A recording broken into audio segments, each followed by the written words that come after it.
የቀድሞ ምክትል የሰላም ሚኒስትር ታዬ ደንዳ ዛሬ በዋለው ችሎት ለታህሳስ 22 ቀን 2018 ዓ.ም ተለዋጭ ቀጠሮ እንደተሰጣቸው ጠበቃቸው ተናገሩ። የፌዴራል ጠቅላይ ፍርድ ቤት ዳር 26 ቀን በዋለው ችሎት የ7 ዓመት ከ2 ወራት እስር የተበየነባቸው ታዬ ደንዳ በአዳዲሶቹ ክሶች ላይ ለመበየን ከፍተኛ ፍርድ ቤቱ ለታህሳስ 22 ተለዋጭ ቀጠሮ መስጠቱን ጠበቃቸው አበራ ንጉስ ተናግረዋል። ዛሬ ታህሳስ 8 ቀን 2018 ዓ.ም ያስቻለው የፌዴራል ከፍተኛ ፍርድ ቤት ልደታ ምድብ አንደኛ የጸረ ሽብርና ህገ መንግስታዊ ጉዳይ ወንጀል ችሎት ታዬ ደንዳ የተከሰሱበትና ጠቅላይ ፍርድ ቤት ጥፋተኛ ናቸው ሲል የ7 ዓመት ከ2 ወር ፍርድ ከሰጠበት የህገ ወጥ የጦር መሳሪያ ይዞ መገኘት ወንጀል ውጪ በተመሰረተባቸው 3 አዳዲስ ክሶች ላይ የዋስትና ብይን ለመስማት ለታህሳስ 22 ቀን 2018 ዓ.ም ተለዋጭ ቀጠሮ መሰጠቱን አበራ ገልጸዋል። አዲስ የተመሰረቱት ክሶችም መንግስትን በኃይል የመናድ፣ ስለ መከላከያ ሰራዊት የሰሜን እዝ ጥቃትና ተያያዥ ጉዳዮች ላይ ጠቅላይ ሚኒስትሩ አሉኝ ብለው የሰጡትን መረጃ መከላከያ ላይ የተደረገ አደናጋሪ ወሬ ወይም የሐሰተኛ መረጃ መንዛትና ብልጽግናን የአንድን ሰው ስልጣን ለማቆየት የተደራጀ ፓርቲ ነው በማለት ፓርቲው በአመዛኙ የማፊያ ባህሪ ያለው መንግስት እንዲመሰረት አስተዋጽኦ ያደረገ እንጂ የህዝብን ፍላጎት ለማስፈጸም የተደራጀ አይደለም በማለት በሀገሪቱ ህገ መንግስት መሰረት የተመረጠውን መንግስት ስም በማጉደፍ የሚሉ መሆናቸውን ጠበቃቸው ከዚህ ቀደም ተናግረው ነበርም። በኢትዮጵያ ባለው የጸጥታ ችግር ምክንያት ከየብስ ይልቅ የአየር ትራንስፖርት ምርጫ በመሆኑ በአየር ማረፊያዎች ላይ መጨናነቅ መፈጠሩ በፓርላማ ተነገረ። የኢፌዴሪ ህዝብ ተወካዮች ምክር ቤት 5ኛ ዓመት የሥራ ዘመን 4ኛ መደበኛ ስብሰባውን በትናንትናው ዕለት ያካሄደ ሲሆን ለትራንስፖርትና ሎጂስቲክስ ሚኒስተር አለሙ ስሜ የተለያዩ ጥያቄዎች ከምክር ቤት አባሉ በኩል ተነስተዋል። ቅድስት አርአያ የተባሉ የምክር ቤት አባል እንደ ሀገር በተፈጠረው የሰላም ችግር ማህበረሰቡ ከየብስ ተሽከርካሪ ይልቅ በብዛትና በስፋት እየተጠቀመ ያለው አየር መንገድን ነው። ከዚህ አኳያ ብዙዎቹ አየር መንገዶቻችን በጣም በመጨናነቅ ላይ እንደሚገኙ በማመላከት ለጥያቄያቸው መንደርደሪያ አበጅተዋል። የኢትዮጵያ አየር መንገድ በአግባቡ መንገደኞችን ለማስተናገድ ጥረት እያደረገ ይገኛል፣ እያየንም ነው። ከነዚህ አኳያ ማስፋፊያ የሚያስፈልጋቸው አካባቢዎች ደግሞ አሉ በማለት ማብራሪያቸውን በምሳሌ አስደግፈዋል። በ1987 ዓ.ም አካባቢ ነው የቅዱስ ላሊበላ አየር ማረፊያ የተሰራው። ከዚህ አኳያ ለረጅም ጊዜ አገልግሎት ሰጥቷል። የቱሪስት መዳረሻ ነው። ከፍተኛ የሆነ ቱሪስት ፍሰት የሚመጣበት ነው። ማህበረሰቡ የሚጠቀምበት አየር መንገድ ነው የሚሉት እንደራሲዋ ከሰሜኑ ጦርነት በፊት ጥገና ለማድረግ ሙከራ ነበር። ያ ችግር ሲፈጠር እንደገና ወደ ኋላ ያለበት ሁኔታ ነው ያለው። በተደጋጋሚ ስንጠይቅ ጥናት ላይ እንዳለ ተቋሙ ምላሽ ሰጥቶናል በማለት ምስጋናቸውን ችረዋል።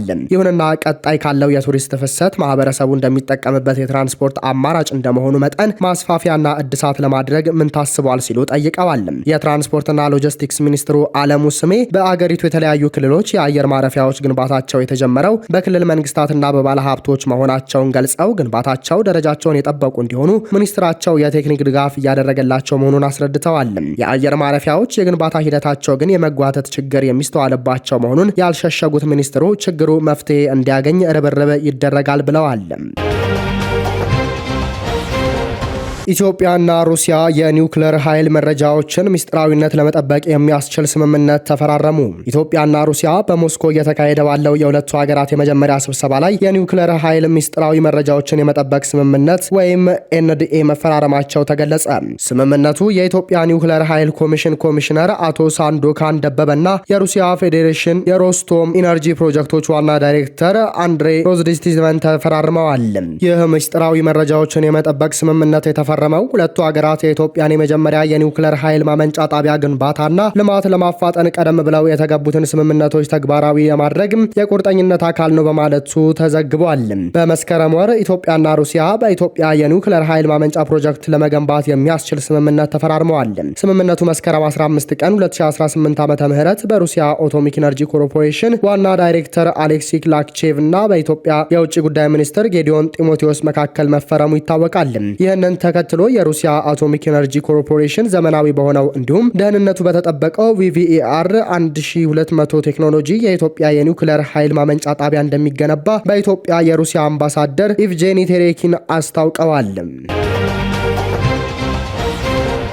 ኢሰመጉ በመንግስትና በታጣቂዎች የሚፈጸሙ የሰብአዊ መብት ጥሰቶች በአስቸኳይ እንዲቆሙና የፖለቲካ እስረኞች እንዲፈቱ ጥሪ አቀረበ።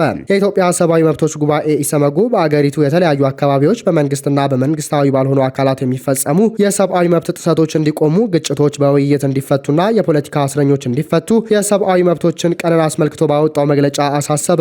ኢሰመጉ የሰብአዊ መብቶች ቀን በሚከበርበት በዚህ ወቅት በአገሪቱ በተለያዩ ክፍሎች ውስጥ ልዩ ልዩ የሰብአዊ መብቶች ጥሰቶች በመንግስትና መንግስታዊ ባልሆኑ አካላት እየተፈጸሙ ይገኛሉ ብሏል። በአገሪቱ የተወሰኑ ክፍሎች ባለው ግጭት በሰዎች ላይ በሚፈጸሙ ጥቃቶች ምክንያት በርካቶች ለሞት፣ ለአካል ጉዳት፣ ለእገታ፣ ለመፈናቀል፣ ለንብረት ውድመትና ለሌሎችም ዘርፈ ብዙ የሰብአዊ መብቶች ጥሰቶች ተጋልጠዋል ሲልም አክሏል። ኢሰመጉ በመግለጫው ምንም እንኳን የሰሜኑ የኢትዮጵያ ግጭት የፕሪቶሪያ ስምምነት ቢቆምም ተፈናቃዮች ወደ ቀድሞ ቀያቸው ከመመለስ ይልቅ ትጥቅ ለማስፈታት ዲዲአር እና ከሽግግር ፍትህ ጋር የተያያዙ ነጥቦች ሙሉ በሙሉ ባለመተግበራቸው ዜጎች አሁንም ለችግር መጋለጣቸውን ጠቁሟል። መንግስት የዜጎችን መብት የማክበርና የማስከበር ህገ መንግስታዊ ግዴታውን በአግባቡ ባለመወጣቱ ምክንያት በአገሪቱ የሰብአዊ መብቶች አያያዝ ላይ የሚፈለገው መሻሻል ሊታይ እንዳልቻለ የጠቆመው ድርጅቱ በዚህም በአማራ ክልልና በኦሮሚያ በተወሰኑ አካባቢዎች ቀጥሎ ባለው ግጭት ከፍተኛ የሆነ የሰብአዊ መብቶች ጥሰት ተባብሰው ቀጥለዋል ተባለ። በጣሊያን ተራራ በሺዎች የሚቆጠሩ የዳይኖሰር እግር ዱካዎች ተገኙ። በሰሜን ጣሊያን በሚገኝ ብሔራዊ ፓርክ ከ210 ሚሊዮን ዓመት በፊት የነበሩ በሺዎች የሚቆጠሩ የዳይኖሰር የእግር ዱካዎች ተገኝተዋል። የእግር ዱካዎቹ የእያንዳንዶቹ 40 ሴንቲሜትር ስፋት ያላቸው ሲሆን ፊት ለፊት በተርታ ሆነው ታይተዋል። አብዛኞቹ የእግር ዱካዎችም በግልጽ የጣታቸውንና የጥፍራቸውን ቅርጽ ያሳያሉ። ዳይኖሰሮቹም ረጅም አንገት፣ ትንሽ ጭንቅላትና የሾሉ ጥፍሮች ያላቸው ከጁራሲክ ዘመን ቀደም ብለው የነበሩት ሳርበል ዝርያዎች እንደሆኑ ይታሰባል። በሚላን ተቀማጭነታቸውን ያደረጉትና ስለ እንስሳትና እጽዋት ቅሪታ አካል የሚያጠኑት ክርስቲያኖ ዳልሳሶ በምኖርበት አካባቢ እንዲህ አይነት አስደናቂ ግኝት አገኛለሁ ብዬ አስቤ አላውቅም ብለዋል። ባለፈው መስከረም ወር አንድ ፎቶ አንሺ በሰሜን ምስራቅ ሚላን በሚገኘው ስቴልቪዮ ብሔራዊ ፓርክ ተራራ ላይ በመቶዎች የሚቆጠሩ ሜትሮችን የሸፈኑ ዱካዎችን በፎቶዎች አሳይቶ ነበር። ተራራው በ250 እና በ201 ሚሊዮን ዓመታት መካከል ባለው ትሪያስቲክ ዘመን ሜዳማ የነበረ ሲሆን በኋላ ላይ የአፕልስ ተራራዎች ሰንሰለት አካል ሆኗል። ዳልሳሶ ይህ ቦታ በዳይኖሰሮች የተሞላ ነበር። ይህ በጣም ብዙ ሳይንሳዊ ሀብት ነው ብለዋል። ጨምረውም ዳይኖሰሮቹ በመንጋ ይጓዙ እንደነበር ጠቅሰው ልክ ራሳቸውን ለመከላከል ሲሉ በቡድን እንደሚሰባሰቡ እንስሳት አይነት ባህሪ እንዳላቸውም ዱካዎቹን እንዳመለከቱ ገልጸዋል። 10 ሜትር የሚደርስ ርዝመት ሊኖራቸው እንደሚችል ከጁራሲክ ዘመን ቀደም ብለው የነበሩ እነዚህ ዳይኖሰሮች በሁለት እግራቸውም ሲራመዱ የነበረ ሲሆን በአንዳንድ ሁኔታዎች ከእግር ዱካቸው ፊት ለፊት የእጅ መዳፋቸውን ምልክት ተገኝቷል። ይህም ጉዟቸውን ገተው መሬት ላይ ማረፋቸውን ያሳያል። አካባቢውን ያገኘው ፎቶ አንሺ ኢሊዮ ዲላ ፍሬራ ግኝቱን ስለምኖርበት አካባቢ አገራችንና ዓለማችን የምናውቀው ጥቂት መሆኑን እንደሚያሳይ ነው ሲል ለውይይትና ምርምሮች መነሻ እንደሚሆን ተስፋ አድርጓል። የጣሊያን ባህል ሚኒስትር በሰጠው መግለጫ አካባቢው ወጣ ያለ በመሆኑ ወደ ስፍራው ለመሄድ የሚያስችል መንገድ ባለመኖሩ በስፍራው ድሮኖችና ከርቀት ሆነው መረጃዎችን የሚሰበስቡ ቴክኖሎጂዎች እንደሚሰማሩ ገልጿል። ስቴልቪዮ ብሔራዊ ፓርክ ጣሊያንና ስዊዘርላንድ በሚዋሰኑበት ድንበር አቅራቢያ በሚገኘው ፍራኤላ ሸለቆ ውስጥ ሲሆን በመጪው አውሮፓውያኑ ዓመት የክረምት ኦሎምፒክ የሚካሄድበት አካባቢ ነው። ታሪክ ራሱ ለታላቁ ዓለም አቀፍ የስፖርት ዝግጅት ክብር ለመስጠት የፈለገ ያህል ነው። ያለፈውንና የአሁኑን በማጣመር በተፈጥሮና በስፖርት መካከል ያለውን ግንኙነት የሚያሳይ ነው ሲል የባህል ሚኒስትሩ የክስተቱን ግጥምጥሞሽ ገልጾታል። ውድ የአርቲኤም ቤተሰቦቻችን ለሰዓቱ የነበረን የመረጃ ጥቆማችን ይህንን ይመስላል። ሰብስክራይብ በማድረግ ቤተሰብ እንድትሆኑ እየጋበዝን ቸር ተመኘንም።